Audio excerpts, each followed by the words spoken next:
প্রিয় এসএসসি 2026 ব্যাচের শিক্ষার্থী ভাই বোনেরা, আসসালামু আলাইকুম। আশা করি তোমরা সকলে ভালো আছো। তোমরা তোমাদের কাঙ্ক্ষিত ফলাফলটি আজকে পেয়েছ। তো এই ফলাফলের পরে নিশ্চিত তোমাদের নেক্সট টার্গেট হচ্ছে এইচএসসিতে ভর্তি হওয়া, একটা ভালো কলেজে ভর্তি হওয়া। তো কীভাবে তোমরা সেই ভালো কলেজ বা তোমাদের পছন্দ মতো কলেজে ভর্তি হবে বা কখন থেকে সেই ভর্তি কার্যক্রমটা শুরু হবে সে সম্পর্কে বিস্তারিত কিছু তোমাদেরকে ইনফরমেশনগুলো দেওয়ার জন্য মূলত ভিডিওটি করছি। তো এটা হচ্ছে এসএসসি 2026 যারা যে সকল পরীক্ষার্থী ভাবনা পরীক্ষা দিল তাদের জন্য রেজাল্ট পেল, তারা 2026-27 সেশনে এইচএসসিতে অর্থাৎ 11-এ ভর্তি হবে। তো সে ভর্তি হওয়ার জন্য কিছু প্রশ্ন হয়তো তোমাদের মধ্যে চলে এসছে বা বিভিন্ন মাধ্যমে জিজ্ঞেস করছো যে ভর্তি কার্যক্রমটা কখন শুরু হতে পারে, অর্থাৎ তোমরা যে ইন্টার বা এইচএসসিতে ভর্তি হবা সেই কার্যক্রমটা কখন শুরু হতে পারে। এরপর সর্বোচ্চ বা সর্বনিম্ন কয়টি কলেজ চয়েস দেওয়া যাবে ভর্তির সময়, এটি একটি গুরুত্বপূর্ণ প্রশ্ন নিশ্চয়ই। এরপর আসি অনলাইন আবেদন ফি, অর্থাৎ ভর্তি হবো সে ভর্তির জন্য তো একটা প্রিপারেশান হবে, ফিনান্সিয়াল একটা প্রিপারেশান নিতে হয়।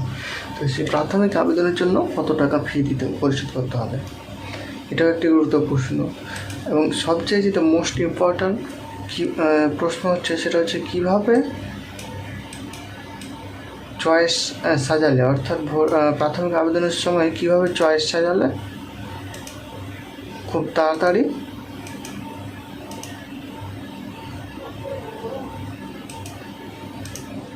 ফলাফলটা পাবে, অর্থাৎ কাঙ্ক্ষিত যে কলেজ সেটি কীভাবে চয়েস দিলে পাওয়া যাবে, এটি হচ্ছে সবথেকে গুরুত্বপূর্ণ প্রশ্ন। এছাড়া আছে কীভাবে আবেদন করতে হবে, অর্থাৎ আবেদন প্রক্রিয়াটা কীভাবে আবেদন ফি জমা দিতে হবে, এগুলো হচ্ছে পারস্পরিক যে একটা প্রশ্ন সেগুলো হচ্ছে মানে ভর্তিকে কেন্দ্র করে প্রশ্নগুলো আছে সেগুলো। তো তোমাদের সুবিধার্থে আমি সকল প্রশ্নের উত্তর আজকে দিব। প্রথমে আসি যে এইচএসসিতে ভর্তির টাইম লাইনটা কখন, এটা নোটিশ এখনও প্রকাশিত করেনি শিক্ষা বোর্ড থেকে। তবে বিগত সাল বা বছরগুলো অনুযায়ী ধারণা করা বলা যায় যে এসএসসি রেজাল্টের প্রায় 15 থেকে 20 দিনের মধ্যে প্রাথমিক অনলাইন আবেদনের সময়সূচি ঘোষণা করা হয়। তো আশা করা যাচ্ছে যে এই সময়ের মধ্যে অর্থাৎ আগামী 10-15 দিনের মধ্যে তোমরা নোটিশটা পেয়ে যাবে। তারপর দ্বিতীয় প্রশ্ন আছে সর্বোচ্চ বা সর্বনিম্ন কয়টি কলেজ চয়েস দিতে পারবে। তো এটি হচ্ছে সর্বনিম্ন 5টি কলেজ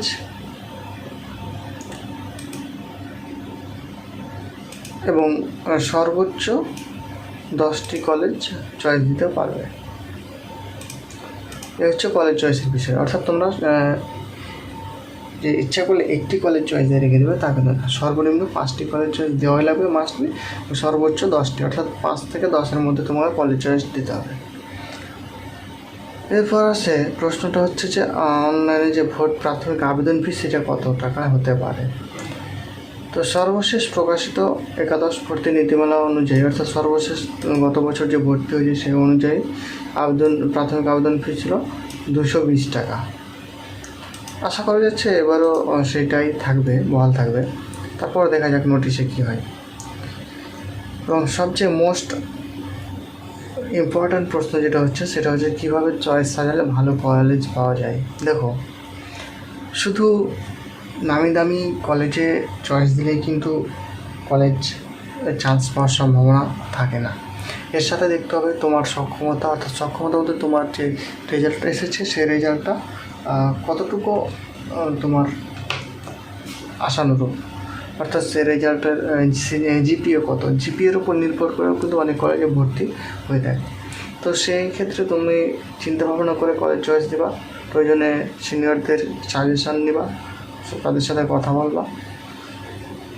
তবে কিছু আইডিয়া দেওয়া যেতে পারে, যেমন আইডিয়াগুলো হচ্ছে 10টি চয়েস থাকলে, অর্থাৎ তোমার যদি 10টি কলেজ চয়েস দিতে চাও, যদি আমি 10টি কলেজ চয়েস তাহলে এবার সাজাতে পারো।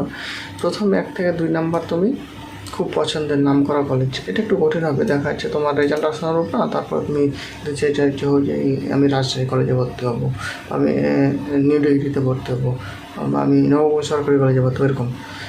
কিন্তু তোমার সেই ফলাফলটা অতটা অসম্ভব না, তবে কাছাকাছি। এক্ষেত্রে তুমি 1-2 নম্বরে সেরকম কলেজগুলো রাখতে পারো। এরপর কী করবা, এবার তোমার জিপি অনুযায়ী, অর্থাৎ তোমার জিপিএ অনুযায়ী যে কলেজে দিলে চান্স হওয়ার সম্ভাবনা 90%, সেই কলেজগুলো তুমি 3 থেকে 5 নম্বরে চয়েস দিয়ে দিবা। এরপর কী করবা, 6 থেকে 8 নম্বরে তুলনামূলক নিরাপদ ভালো কলেজ, অর্থাৎ তোমার জিপিএ অনুযায়ী যদি 1 থেকে 5 নম্বরের মতো কোনো কলেজ না আসে, তাহলে যেন 6 থেকে 8 নম্বরের কলেজ যে কোনো একটা কলেজ আসে, কিন্তু সেই কলেজ নিরাপদ ভালো, তো তোমার উপজেলার শহর হতে পারে বা স্থানীয় হতে পারে, সেই কলেজগুলোতে তুমি চয়েস দেবা। 9 থেকে 10 নম্বর অর্থাৎ সব শেষে যে কলেজ দিবা, সেটা হচ্ছে তোমার এলাকার বা ইউনিয়নের বা উপজেলাতে যে সকল ভালো কলেজ রয়েছে, কিন্তু তোমার রেজাল্ট যেটা আছে সেই রেজাল্ট বা যাই হোক, সেই কলেজ কিন্তু তোমার রেজাল্ট যাই হোক না কেন, তোমার ভর্তি কনফার্ম হবে বা তোমাকে চয়েস করে নেবে, সেই কলেজগুলো তুমি শেষে দিয়ে দিবা। এবার 5 নম্বর প্রশ্ন হচ্ছে কীভাবে আবেদন করতে হবে। আবেদন করার জন্য সরকারি ওয়েবসাইট রয়েছে, অর্থাৎ শিক্ষা বোর্ডের কর্তৃক ওয়েবসাইট রয়েছে। ওয়েবসাইটটা হচ্ছে xi-class-admission.gov.bd, অর্থাৎ 11 class admission.gov.bd। এই ওয়েবসাইটে প্রবেশ করে পর্যায়ক্রমে তথ্য পূরণ করে ভর্তি আবেদন করতে হবে। এবার সর্বশেষ যেটা প্রশ্ন, সেটাকে আবেদন ফিটা কীভাবে জমা দিতে হবে। আবেদন ফি জমা দেওয়ার জন্য যেটা করতে হবে সেটা হচ্ছে বিকাশ, নগদ, রকেট ইত্যাদি মোবাইল ব্যাঙ্কিংয়ের বা সোনালী ব্যাংক ইত্যাদির ক্ষেত্রে মোবাইল ব্যাঙ্কিং বা ইন্টারনেট ব্যাঙ্কিংয়ের মাধ্যমে পরিশোধ করতে হবে। তো এই ছিল তোমাদের জন্য গুরুত্বপূর্ণ কিছু টপিকস। আশা করি তোমরা বুঝতে পেরেছো, এবং পরবর্তী আপডেট পেতে আমাদের চ্যানেলের সাথে থাকবে, আমাদের ফেসবুক পেজের সাথে থাকবে। ইনশাল্লাহ পরবর্তী স্টেপগুলো ধাপে ধাপে দেখানো হবে। প্রয়োজনে তোমরা যদি ভর্তি কার্যক্রম বা ভর্তি হতে চাও বা অ্যাপ্লিকেশন করার জন্য চাইলে আমার সাথে যোগাযোগ করতে পারো। তো ধন্যবাদ সবাইকে। আসসালামু আলাইকুম।